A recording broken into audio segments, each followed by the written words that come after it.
Hormuz প্রণালী খোলা হলেও ইরানে অব্যাহত থাকবে মার্কিন নৌ অবরোধ। ট্রাম্পের এমন ঘোষণার পর ইরান হুঁশিয়ারি দিয়ে বলেছে, অবরোধ না তুলে নিলে আবারও বন্ধ করে দেয়া হবে হরমুজ। অন্যদিকে ইরানের ইউরেনিয়াম যুক্তরাষ্ট্রে নিতে একযোগে কাজ করবে ওয়াশিংটন, তেহরান। ট্রাম্পের এমন দাবি ঢাহা মিথ্যা বলছে তেহরান। এদিকে পাকিস্তানের সোমবার ফের বৈঠকে বসতে পারে যুক্তরাষ্ট্র ইরান।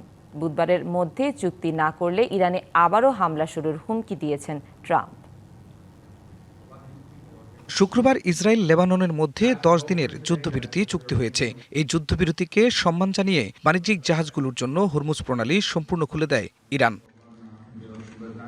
এরপর পরে ব্যাপক দরপতন হয় বৈশ্বিক তেলের বাজারে। বার্তা সংস্থা রয়টার্সের প্রতিবেদন অনুযায়ী অপরিশোধিত তেলের দাম প্রায় 11% কমেছে। ব্রেন্ট ক্রুড প্রতি ব্যারেলে $10.59 কমে $88.80 নেমে আসে।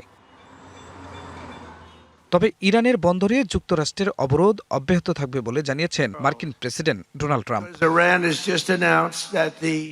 ইরানকে ধন্যবাদ হরমুজ খুলে দেওয়ার জন্য। তবে ইরানের সাথে শতভাগ চুক্তি স্বাক্ষর না হওয়া পর্যন্ত তাদের বন্দরগুলোতে নৌ অবরোধ অব্যাহত থাকবে।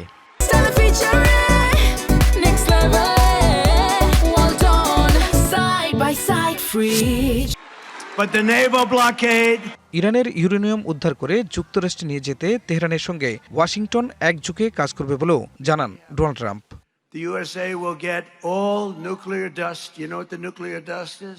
যদিও ট্রাম্পের এমন দাবিকে ডাহা মিথ্যা বলছে ইরান। এছাড়া যুক্তরাষ্ট্র অবরোধ তুলে না নিলে হরমুজ প্রণালী আবারও বন্ধ করে দেওয়ার হুমকি দিয়ে রেখেছে তেহরান।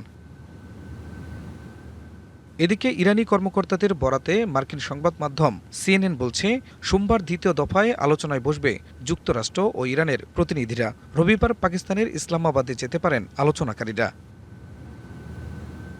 খান মোহাম্মদ মুকুল, ডিবিসি নিউজ ডেস্ক।